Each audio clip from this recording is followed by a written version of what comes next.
Une des choses que je vous déconseille d'accepter, j'ai fait l'erreur, plein d'autres ont fait l'erreur, c'est une erreur qui est faite un petit peu dans le désespoir, et ce qui est un peu dommage d'ailleurs.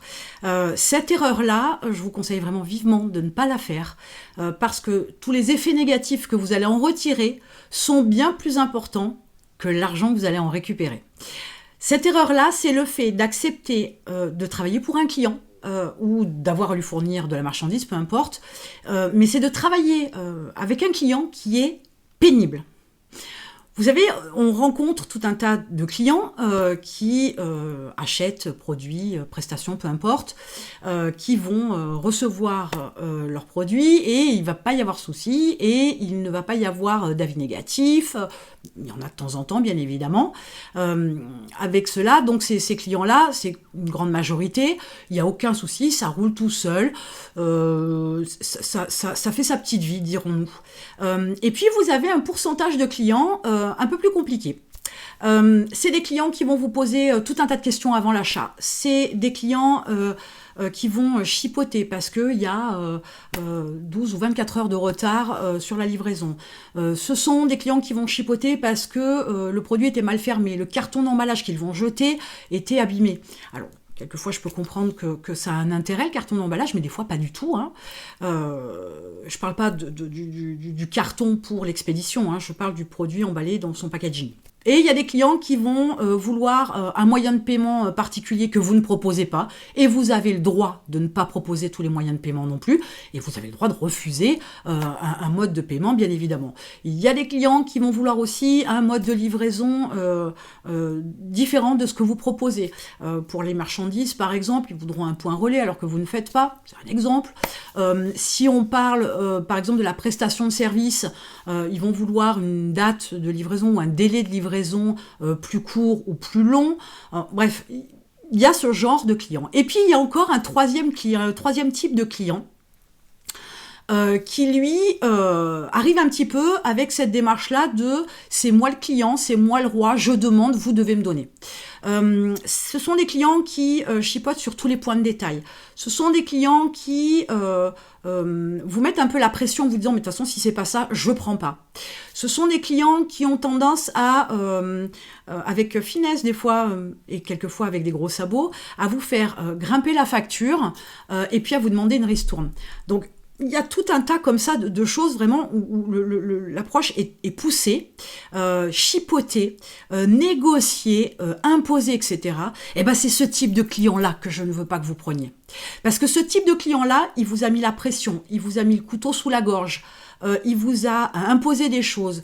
Vous avez, et vous lui avez laissé le pouvoir, hein, quelque part, de choisir, modifier, proposer, bref, c'est lui qui a fait le devis, mais je vous dis, vous lui avez laissé le pouvoir, hein, si vous n'avez pas pris le contrôle, c'est lui qui a pris le dessus, donc forcément, c'est vous qui lui avez laissé le pouvoir. Mais, ce qui se passe, c'est que, contraint et forcé, entre guillemets, parce que vous avez besoin de ce client, parce qu'il a un devis un peu intéressant, ou il a une commande un peu intéressante en termes de montant, vous avez besoin d'argent, et donc vous avez besoin de ce client.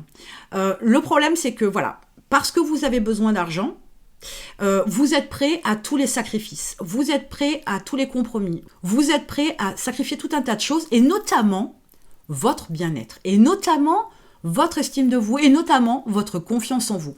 Pourquoi ? Parce que qu'est-ce qu'on se dit à ce moment-là ? On se dit qu'on n'est pas capable de vendre au prix fort, moins au prix des prestations ou des produits qu'on a déterminés. Parce qu'on s'est laissé berner, parce qu'on est arrivé à une telle situation que on avait besoin de ce client, tant pis, on va se le payer, on va se le faire, et peu importe si ça va être compliqué, tant pis, on a tellement besoin d'argent qu'on passe outre. Et le problème, c'est que ça vous fait tellement de mal psychologiquement, vous vous en rendez pas compte sur le moment. Alors, vous percevez du stress, vous percevez déjà l'angoisse de ce que ça va être en termes d'échange, etc. Et vous décidez quand même d'y aller. Vous décidez quand même parce qu'il y a ce manque d'argent. Et vous décidez quand même d'avoir des angoisses, d'avoir du stress, d'avoir de la tension, d'appréhender même son avis sur votre site, etc. Ce client-là, ne le prenez pas. Tout ce que vous allez y gagner à le prendre, c'est peut-être de l'argent. Sauf que comprenez bien que l'état dans lequel il va vous mettre, puisqu'il a été capable, entre guillemets, de vous tordre d'entrée de jeu, donc tout le long des échanges avec lui, jusqu'à ce que vous n'en entendiez plus parler, ça peut énormément se rallonger ce temps-là, mais ça va être source de stress, source de tension, source d'angoisse. Et le problème, c'est qu'une fois que vous êtes tendu, que vous êtes stressé à cause d'un seul client, tous les autres vont en pâtir. Votre équipe y compris, votre relationnel professionnel y compris, je ne parle même pas du perso. Donc, aller jusque-là, c'est non. J'ai fait l'erreur. Plein d'autres ont fait l'erreur. On fait tous l'erreur à un moment donné, surtout dans les périodes creuses dans l'entreprise, surtout dans la partie démarrage, surtout si d'un coup, avoir un client avec un gros devis ou une grosse commande, etc., ça donne un coup de peps, un coup de boost. C'est l'idée qu'on s'en fait, mais c'est une erreur. C'est une erreur. L'impact psychologique de prendre un client pénible, et j'utilise le mot le plus délicat, il y en a, ça arrive, hein, c'est pas tous les jours, c'est pas tous les mois, c'est pas toutes les semaines non plus, mais évitez-le au maximum. Vous ne vous apporterez au final qu'un client de plus, certes, mais que de toute façon, comme il rechigne de longue, il continuera à rechigner après, même s'il est satisfait, mais c'est surtout l'impact psychologique que ça a. Voilà, vous n'êtes pas capable de vendre au prix que vous avez décidé, vous n'avez pas été capable de vous imposer, vous n'avez pas été bon, vous l'avez laissé faire, et c'est ça que vous vous dites. Et ça laisse des traces. Et ça laisse des traces très, très, très longtemps. C'est vicieux, c'est pernicieux, c'est vraiment insidieux, comme ça on ne le voit pas, on n'en prend pas conscience sur le moment, mais c'est quelque chose dont on se rappelle longtemps, c'est quelque chose sur lequel on va s'appuyer, entre guillemets, pour pas se laisser faire la prochaine fois, mais de toute façon on va en reprendre des clients comme ça, parce qu'on se dit, le premier, ça a été tendu, je l'ai eu, j'ai fini par y arriver, donc le deuxième, pas de problème, absolument pas, il faut absolument pas être sur cette démarche-là, là vous baissez vos standards.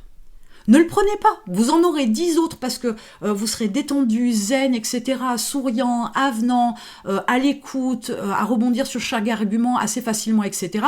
Beaucoup plus convaincant si vous êtes détendu que si vous êtes tendu par un autre client. Donc, c'est une erreur à ne pas faire, vraiment, et non seulement à ne pas faire, mais à éviter au maximum. Maintenant, vous le savez, j'espère que si vous ne l'avez pas encore vécu, tant mieux, vous êtes avisé. Si vous l'avez déjà vécu, rappelez-vous le stress que ça vous a généré, la tension, etc. Et au final, quel est le constat que vous en faites aujourd'hui?